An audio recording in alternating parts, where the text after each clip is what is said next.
Assalamualaikum warahmatullahi wabarakatuh. Berjumpa kembali dengan saya Wiwi Yulianti, tentu saja di mata kuliah Bahasa Indonesia. Kali ini kita akan berbicara bagaimana teknik dan tata tulis dalam karya ilmiah, karena bagaimanapun juga bahasa Indonesia itu digunakan sebagai sarana penulisan karya ilmiah. Teknik dan tata tulis dalam karya ilmiah tentu saja ini merupakan sesuatu yang harus kita pahami, dalam artian ketika kita menulis karya ilmiah, baik itu artikel, kemudian makalah, skripsi, tesis atau disertasi, ada aturan-aturan yang memang harus kita ikuti. Ada beberapa hal yang mungkin juga harus kita pahami, terutama untuk bahan dan jumlah halaman ya. Ini untuk makalah, kemudian juga untuk skripsi, tesis, disertasi. Untuk bahan kertas, HVS ukuran kuarto, ukuran 21,5 cm kali 28 cm dengan ukuran berat 70 bisa sampai dengan 80 gram. Kemudian huruf yang digunakan ketika kita menuliskan karya ilmiah, terutama karya ilmiah yang bersifat akademis dalam artian makalah, skripsi, tesis ataupun juga disertasi, huruf yang kita gunakan adalah Times New Roman atau Arial dengan ukuran 12 poin. Kemudian di huruf judul itu 14 atau 16 poin. Sementara jumlah halaman kalau untuk makalah itu sekitar 15 sampai dengan 25 halaman. Jumlah halaman skripsi itu bisa 30 hingga 60 halaman. Tesis 150 hingga 200 halaman, disertasi 300 halaman atau lebih. Tapi ini tidak menutup kemungkinan ya, kalau ternyata tesis hanya 150 kurang dikit lah, itu bisa ditoleransi. Dan ini untuk bahan.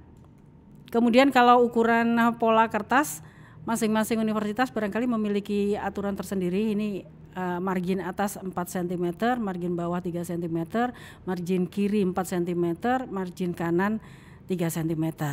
Ada beberapa yang memang kita menggunakan 4333 atau 4343. Margin atas 4 cm, bawah 3 cm, kiri 4 cm, kanan 3 cm. Ada yang margin atas 3 cm, bawah 3, kemudian margin kiri 4 dan kanan 3 cm. Kita ikuti buku panduan penulisan pada saat kita menulis karya ilmiah tersebut, itu akan lebih aman. Sementara untuk halaman judul, ini masalah penomoran ya, abstrak, daftar isi dan lain-lain. Penomoran menggunakan Romawi kecil. Halaman judul I1, I2, I3 atau Romawi, wujudnya Romawi kecil ya, penomoran di halaman judul, abstrak, daftar isi dan sebelum kita masuk ke penomoran bab. Sementara untuk penomoran bab di pendahuluan, landasan teoritis, metode penelitian, kita menggunakan Romawi besar 1, 2, 3 dan seterusnya, bisa Anda lihat. Kemudian angka Arab 1, 2, 3 digunakan untuk menomori halaman-halaman naskah mulai bab pendahuluan sampai halaman terakhir. Jadi ada pembeda ya ketika kita menulis skripsi. Untuk penomoran judul, abstrak, daftar isi, penomorannya menggunakan Romawi kecil di bawah. Kemudian kalau menggunakan angka Romawi, kita masuk ke halaman mulai dari halaman bab pendahuluan sampai ke halaman terakhir. Di mana semua nomor halaman di sebelah kanan atas sesuai halaman judul bab ditulis di tengah bawah. Hanya di awal bab itu kita tulis, ini untuk penomoran yang angka Arab ya, 1, 2, 3 penomorannya ada di sebelah kanan atas, kecuali halaman-halaman awal bab. Misalnya bab 1 pendahuluan, kita turun ke bawah, penulisan halamannya ada di tengah bawah. Selanjutnya kita kembali untuk halaman-halaman berikutnya, kita kembali ke sebelah kanan atas. Sistem penomoran karya ilmiah tingkat pertama menggunakan angka Romawi besar tadi, kemudian tingkat kedua menggunakan Latin besar. Bab 1 pendahuluan kita menggunakan Romawi besar. Kemudian tingkat kedua menggunakan Latin besar, misalnya A titik pendahuluan. Kemudian tingkat ketiga menggunakan angka Arab, setelah kita menggunakan huruf Latin besar kita ke angka Arab. 1, 2 misalnya. Kemudian turun lagi ke bawah, di tingkat keempat kita menggunakan Latin kecil, A, B, C kecil. Jadi kemudian di tingkat kelima kita menggunakan angka Arab dengan 1 kurung tutup, misal 1 kurung tutup, 2 kurung tutup, 3 kurung tutup. Tingkat ke-6 kita menggunakan huruf Latin kecil dengan 1 kurung tutup, A kurung tutup. Kemudian tingkat ke-7 kita menggunakan angka Arab dengan 2 kurung, misalnya kurung buka 1 kurung tutup, lagi kurung buka 2 tutup kurung tutup. Nah, ini sebetulnya simpel ya, kita bisa menghafal bagaimana sih penomoran untuk karya ilmiah untuk saat ini, karena beberapa saat memang aturannya berbeda gitu loh. Yang pertama kita menggunakan angka Romawi, jelas. Kemudian huruf Latin besar, habis huruf kita menggunakan angka. Setelah angka kita menggunakan huruf lagi, tapi kecil. Kemudian kita menggunakan angka lagi, tapi pakai kurung tutup. Kemudian kita turun lagi menggunakan huruf Latin kecil, kurung tutup. Kemudian berikutnya lagi kalau ternyata masih ada di bawahnya lagi, kita menggunakan kurung buka, angka, kurung tutup. Di bawahnya lagi kita menggunakan kurung buka, huruf kecil, kurung tutup. Nah, jadi bisa dihafalkan. Kalau dulu pernah mungkin juga masih ada ya beberapa aturan yang menggunakan 1.1.1.1.1. Takutnya nanti ketika kita turun ke bawah itu poin keberapa gitu lagi. 1.2.1.2.1 kayak gitu kan, kelihatannya kan terlalu ribet ya. Jadi untuk menghafal ketika kita menulis di karya ilmiah nggak perlu buka-buka literatur lagi, kita menggunakan huruf besar, kemudian angka, huruf kecil, terus selanjutnya kurung buka, kurung tutup, begitu selanjutnya. Penulisan judul bab atau subbab, anak subbab, judul bab diketik dengan huruf kapital seluruhnya. Bab 1 pendahuluan kita menulis dengan menggunakan huruf besar dan diletakkan pada tengah halaman kertas dan ditebalkan. Kemudian di bawahnya ada judul subbab.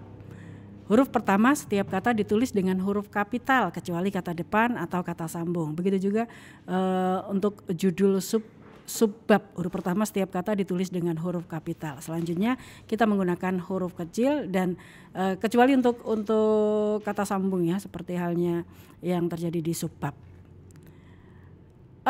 Penulisan karya ilmiah selalu identik dengan dunia kutip mengutip. Jadi bagaimana teknik kita menuliskan kutipan-kutipan?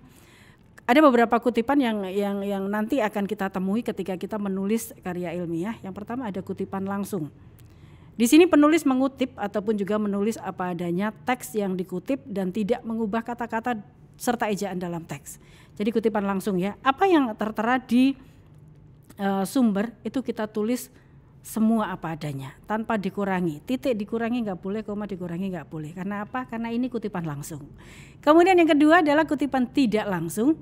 Kutipan tidak langsung, penulis menuliskan intisari dari pendapat yang ada pada kutipan. Jadi kita bisa memparafrasakan, kita bisa menulis ulang dari kutipan yang akan kita kutip.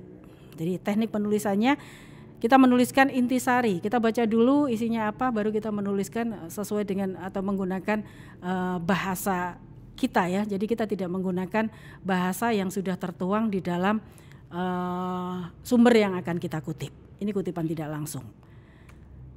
Cara mengutip, kalau kutipan langsung, kutipan kurang dari 4 baris diintegrasikan atau disatukan dengan teks penulis. Kemudian jarak antar spasi ganda atau 2 spasi. Kemudian kutipan diapit dengan tanda kutip. Akhir kutipan diikuti dengan tanda kurung buka, nama singkat pengarang, tahun penerbit, dan nomor halaman tempat kutipan, serta diakhiri dengan tanda kurung tutup. Ini kalau misalnya kutipan kurang dari 4 baris. Saya ambil contoh. Kurang dari 4 baris ya, jadi kita integrasikan di dalam naskah tersebut. Agus mengatakan, kurung tanda petik atas, perlu dikembangkan sikap apresiasi dan aspirasi terhadap pengetahuan-pengetahuan tandingan yang dimiliki dan dipegang teguh oleh kaum miskin. Titik tanda petik atas, kemudian tahun titik 2 halaman. Ini untuk contoh kutipan langsung yang kita integrasikan pada naskah. Kemudian kalau misalnya kita ingin mengutip kutipan langsung lebih dari 4 baris, kutipan dipisahkan dari teks dengan jarak 2,5 spasi. Kita pisah dari, kalau yang tadi kita integrasikan, kita masukkan ke dalam naskah. Hanya saja kita memberikan tanda pada saat kita mengutip. Kita beri tanda petik atas, kemudian di akhir juga kita beri tanda petik atas, baru setelah itu tahun buku, titik 2, halaman buku. jarak antar spasi, jarak antar baris 1 spasi. Ini kalau kutipan langsung lebih dari 4 baris, jadi lumayan panjang. Ini untuk membedakan mana kutipan dan mana yang naskah. Kemudian kutipan boleh diapit dengan tanda kutip. Akhir kutipan diikuti dengan tanda kurung buka, nama singkat pengarang, kemudian tahun terbit, halaman tempat kutipan, dan diakhiri dengan tanda kurung tutup. Seluruh kutipan menjorok ke dalam 5 sampai dengan 7 huruf atau karakter. Ini contoh. Ini kalau kutipan yang kita lakukan adalah kutipan langsung tapi lebih dari 4 baris. Kalau misalnya hanya 3 baris atau mungkin 1 kalimat saja, kita bisa mengintegrasikan di dalam naskah tersebut. Tapi kalau misalnya ternyata kita ingin memasukkan lebih dari 4 baris, ya udah kita turunkan di luar naskah, tetap kita menggunakan tanda petik. Kemudian di awal, di akhir juga kita menggunakan tanda petik. Hanya saja spasi yang kita gunakan ketika kita mengutip kutipan langsung lebih dari 4 baris itu berbeda dengan naskah aslinya. Kalau di naskah 2 misalnya, ini hanya 1, jarak spasinya hanya 1. Di akhir kita menuliskan nama pengarang, kemudian tahun buku, .2, halaman, baru kita tutup dengan tanda kurung akhir dan kita akhiri dengan tanda petik atas. Jadi ini perlu dicermati juga ya, bagaimana cara-cara kita mengutip, karena bagaimanapun juga ketika kita menulis karya ilmiah kita tidak bisa terlepas dari apa yang namanya kutip mengutip. Jadi perlu hati-hati juga. Kemudian kutipan tidak langsung. Ini merupakan gagasan yang dikutip diintegrasikan dengan teks, jarak antar baris 2 spasi, tanpa penggunaan tanda kutip dan diakhiri dengan tanda kurung buka, nama singkat, tahun terbit, nomor halaman, dan diakhiri dengan kurung tutup. Ini kalau misalnya kutipan tidak langsung ya, gagasan bisa kita langsung integrasikan ke dalam teks. Jaraknya tetap sama. Contoh, Agus Sudibyo, ini kalau di awal kurung buka, tahun buku, kemudian .2, halaman, kurung tutup, menyatakan bahwa sikap apresiasi dan juga aspiratif terhadap pengetahuan tandingan yang dimiliki dan dipegang bla bla bla bla yang di sekitarnya, hal itu. Nah, ini kita integrasikan di situ. Kemudian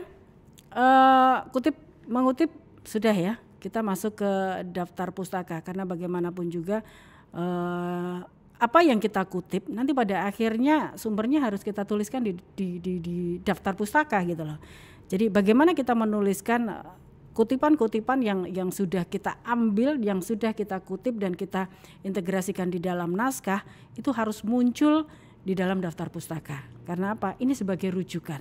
Jadi kita tidak asal kutip, begitu kutip ya udah, tanpa harus kita menuliskan referensi yang sudah kita ambil. Kalau misalnya ada beberapa sumber yang nanti pada akhirnya kita akan ambil ya, baik itu dari buku, kemudian dari jurnal, atau mungkin dari kumpulan jurnal, atau mungkin dari naskah-naskah apapun. Nah, itu ada aturannya. Kalau misalnya berupa buku, ditulis berurutan mulai dari nama penulis, kemudian tahun penerbitan buku, judul buku dengan huruf miring, tempat penerbitan dan nama penerbit. Ini contoh ya, penulisan daftar pustaka, bukunya milik dari Goris Kerap. Penulisannya ini nama penulis, kita balik, ada beberapa aturan bagaimana kita menuliskan itu ya. Kemudian titik, tahun, komposisi, ini judul buku, jadi kita harus miringkan. Jadi setiap judul buku yang kita tuliskan di dalam daftar pustaka itu harus miring. Kemudian tempat penerbitan dan nama penerbit. Ini kalau misalnya kita menggunakan kutipan jenis buku. Kemudian kalau misalnya kita ambil dari buku kumpulan artikel, penulisannya sama seperti dari buku tadi, hanya saja ditambah dengan tulisan edisi di antara nama penulis dan tahun penerbitan. Misal, ini buku karangan Hartoko ya, Hartoko edisi tahun 2004, kemudian golongan cendekiawan, mereka yang berumah angin. Ini judul buku ya, kita miringkan, kemudian Jakarta .2 Gramedia, tempat, kemudian penerbit. Ini kita ambil dari buku kumpulan artikel. Kalau misalnya kita ambil satu artikel dari buku kumpulan artikel, nama penulis artikel ditulis di depan, diikuti tahun penerbitan, kemudian judul artikel yang diapit tanda kutip, tanda huruf miring, setelah itu ditulis nama editor, judul buku kumpulan artikel dan juga nomor halaman. Misal Clifford Chance, kita tulis Chance Clifford titik tahun, kemudian cendekiawan di negara berkembang dalam Kemalasantika edisi menjelajah cakrawala. Yang kita miringkan ini adalah judul artikel di dalam buku tersebut ya.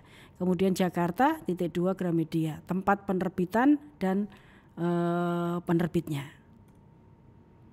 Kalau misalnya kita ambil dari skripsi, kita ambil penulis skripsi Pratnya Paramita misalnya, tetap tahun, tetap judul skripsi pengaruh bioteknologi dalam penanaman tomat, titik skripsi. Yang kita miringkan adalah skripsinya, Surakarta Fakultas Pertanian Universitas 11 Maret.